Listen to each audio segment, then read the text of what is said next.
The second major of the year is done, so we have to do a updated team tier list. Now, you guys know the rules. We're going to start from the bottom and work our way to the top. And look, in the D tier, I'm not going to speak much on a lot of these teams just because they're pretty ass. And not only are they pretty ass, it's going to be hard for them to make an actual team change that I think that can improve the team. We are going to have the London Royal Ravens coming in at number 12 in the D tier. They're going to be starting off this tier list. Look, this London team just hasn't been good. Not only is London at the bottom of the standings with only 30 points, they are an overall 19-30 in their map win-loss. 10-10 in hardpoint, 6-11 in S&D, 3-9 in control. So they don't have a winning record in any mode. And then when you just look at their KDs, I mean, control, they only have one player that has above a 1. S&D, they only have one player that has above a 1. Hardpoint, they have 2 people, and this is arguably their best mode, but they're just not a good team. It's simple as that. I don't know what they can do. ASIM's like the only one that has been showing me anything that has any sort of highlights. You know, if I was ASIM, I'd be doing everything I can in my power to try to get on a team. I wanted to see him on Optic, but they obviously decided to go with Dan Ghosty. Teams just, they're pretty much in a chalk spot. I don't see anything or anyone saving them. They're going to have to really dig into challengers if they want to see any sort of improvement. But even then, nothing is guaranteed. They might just stay the worst team the entire year unless something changes. And then coming in at number 11, also joining the Ravens in the D tier, is going to be the Florida Mutineers. Now, look, if we go ahead and look at the standings, Florida is tied for dead last. Well, tied for second to last with LAG and the Las Vegas Legion. But once again, Florida management is proving that only the absolute smartest people reside in the state of Florida, because they have just made some of the worst moves that they could have possibly made already this early on in the season. The roster that they make, even in the beginning of the game, right? You have Havoc, you have Vickle, Major Maniac, and Brack. That roster just makes zero sense to me. You don't want to have a Major Maniac and a Brack on the same team ever, okay? Ever. So the team already from the jump is basically chalked. Then they decide to bench Brack. I'm like, okay, you know, they figured out that dynamic won't work.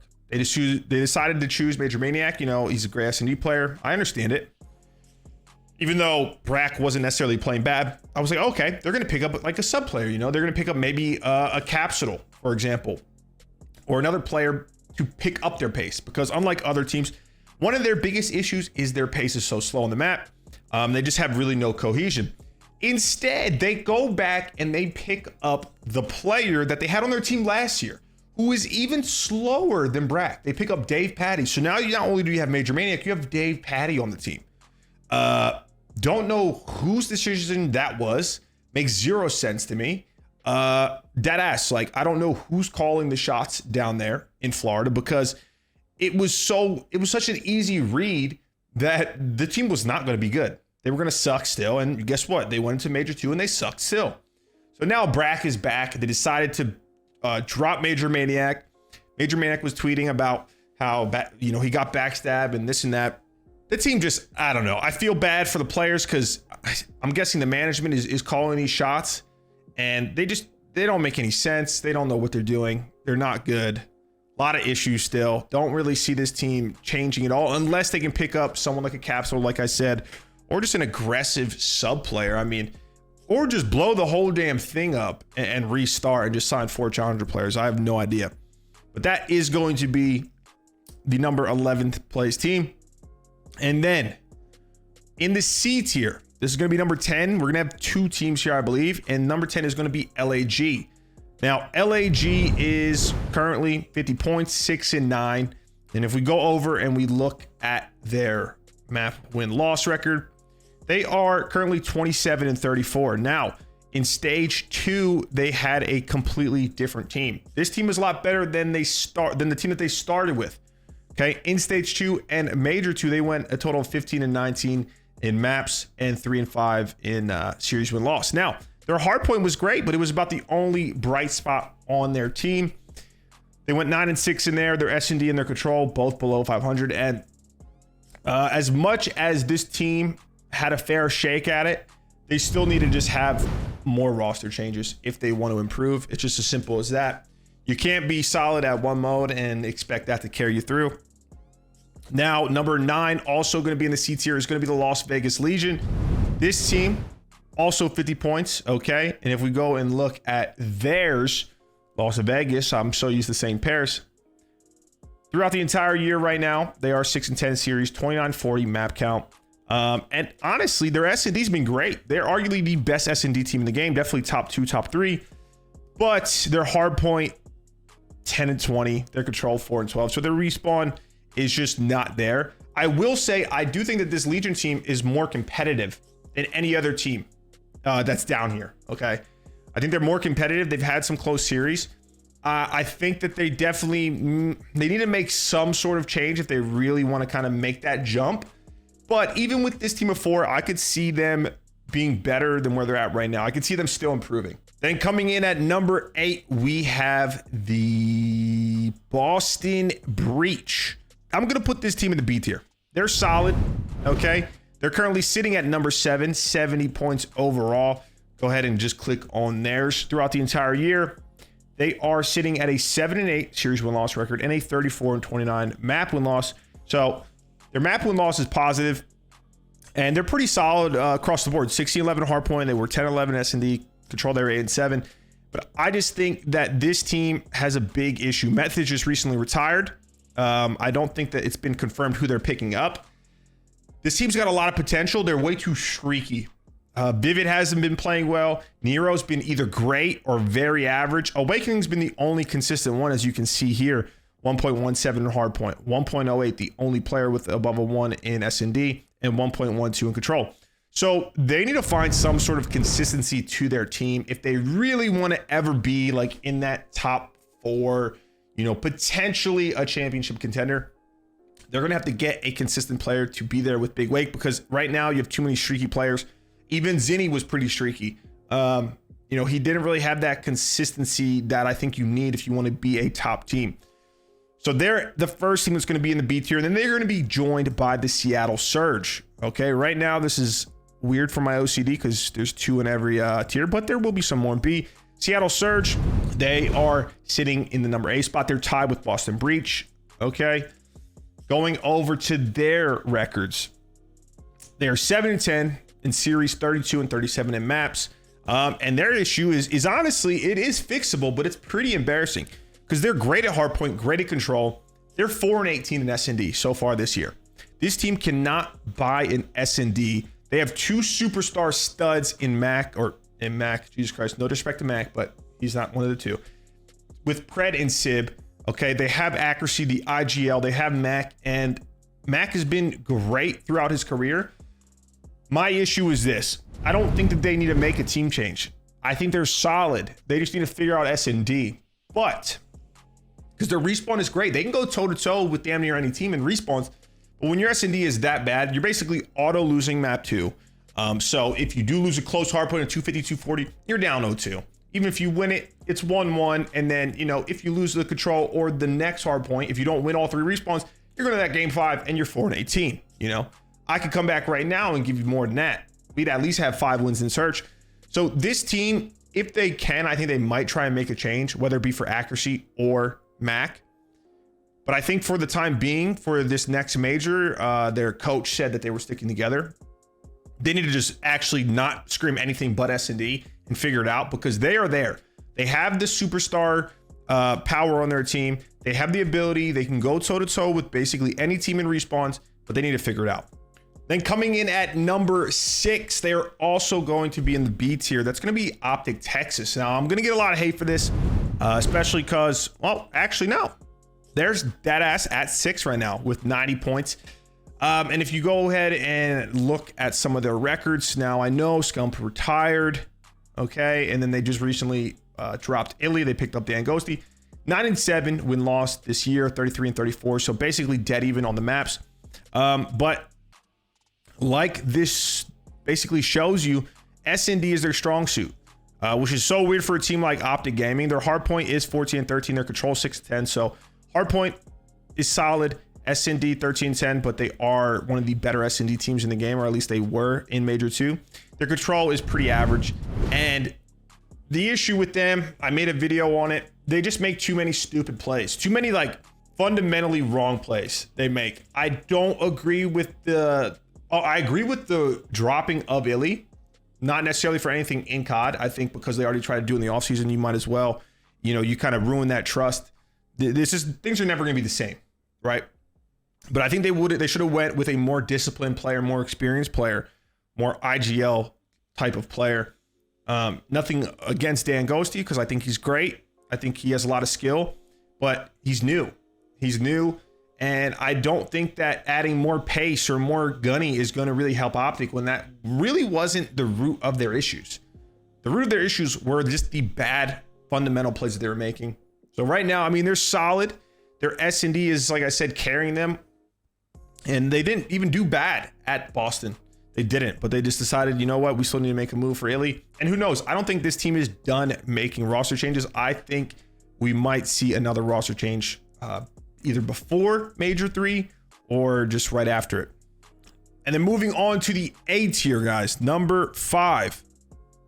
Right, number 5. It is number 5. First team is going to be Toronto Ultra. They were great in the first stage. In the second stage, not too hot. Okay, they are currently sitting at number 3 with 120 total points in the standings. Here's my biggest issue with them. Because their numbers, they're going to look great, right? They're 12-6 in series win-loss. They're 41-29 overall. Positive in every single mode. Okay, they're positive in every single mode. And, they have a great team. Being ranked in top 5 is not anything to be ashamed of. They have a great team. But I just don't know if this team has the it factor to get over that hump. And A tier is still really good. But even what you saw in Major 2, they went 0-3 to Atlanta, 0-3 to LAC. They were in the winners semifinals. And then they just didn't win a game on Sunday. Okay? They just didn't win a single game. Or was it Sunday or Saturday? It was one of those days. I think it was Sunday. They didn't win a single game. They went 0-6 out of the tournament. And I feel like this team is there. But I don't know if they have enough to actually contend and be a winner. Okay, that's why I have them at number 5. But they are in the A tier with a lot of these other teams.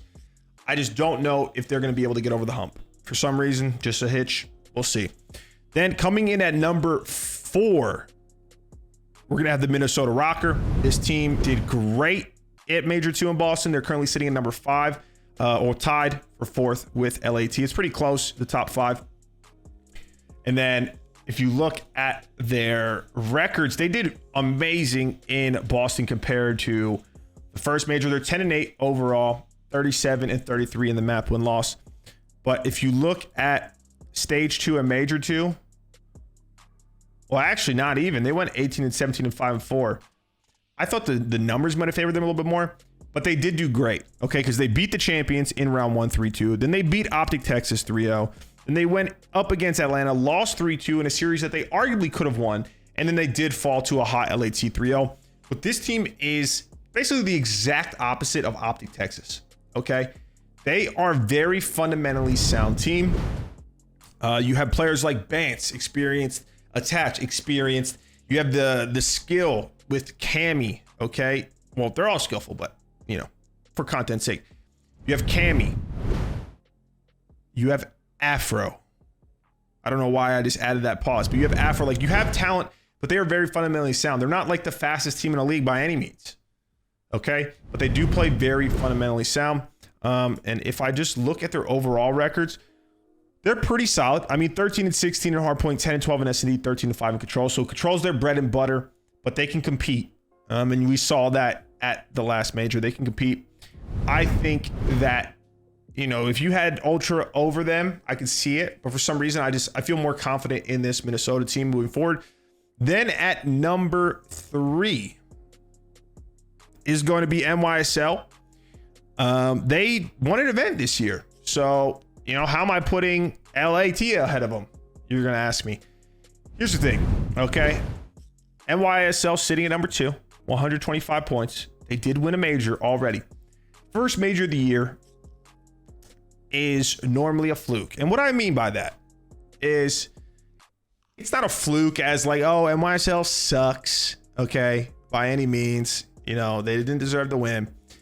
it's just the first event. The most important thing is simply adaptability throughout the weekend, because up until that point, you're only playing online, right? When you get to the first event, you know, there might be a different gun that's better on land than it was online, which could change the meta, especially in this game. The attachments, some attachments might work better than others. Sometimes the first event, you find out that the spawns are a little different from land to online. And just maybe you have to play a different way. You know, there's a bunch of things that go into it. And normally the team that wins that first event obviously is talented, but the most important thing that they have going for them is they adapted throughout the entire weekend. I think that's what NYSL did. Because if you remember, NYSL going into the first major, they did not look good at all. Like they looked very average. And at the major, they just dominated. They went 9-5 on hardpoint, 7-3 in S&D, 7-1 control, dominant performance, 23-9 overall map count. And if you compare that to their stage 2 and then the major 2, 17-15 overall, 4-4 in their series, 10-4 in hardpoint. So that's still been good, but their S&D really fell off, 3-7 in their control. Also became kind of average at 4-4. And they went in and they basically lost to Minnesota. They beat London in 3-1, and then they got bodied by LAT.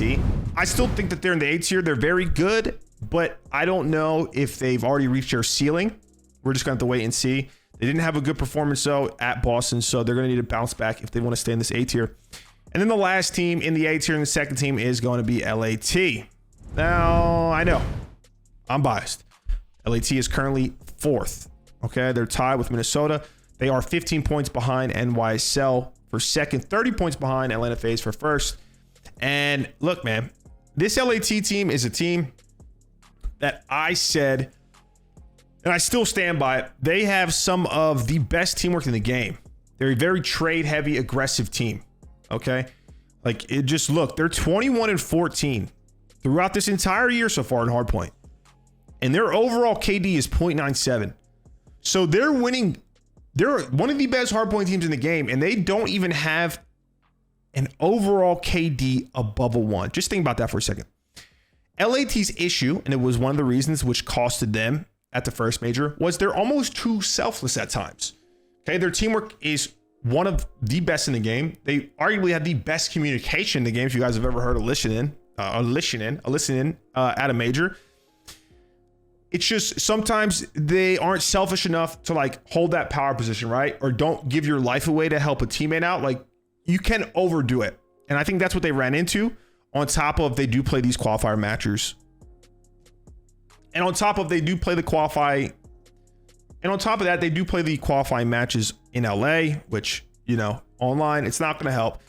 But their hardpoint and their control is fantastic. Their S&D is 12-14. And they just, bro, they went on a run. We really got to see their ceiling this weekend, okay? Because in Major 2, if you look, they lost to NYSL 1-3. Then they lost to LAG 1-3. Toronto 3-0 before they beat London and Boston, go 2-3 and make it into the winners bracket. But then we get into the Major, and they lost the very first series 3-2 to Optic Texas, a series that they really kind of threw away, and Optic Texas clutched up. If you go ahead and you look at this match, Optic Texas won both SNDs, and they won that map for hardpoint. That LAT, I believe, was up like 230, 220 to 170. And Texas really clutched up, but Texas sent them down to the losers bracket, and I was worried.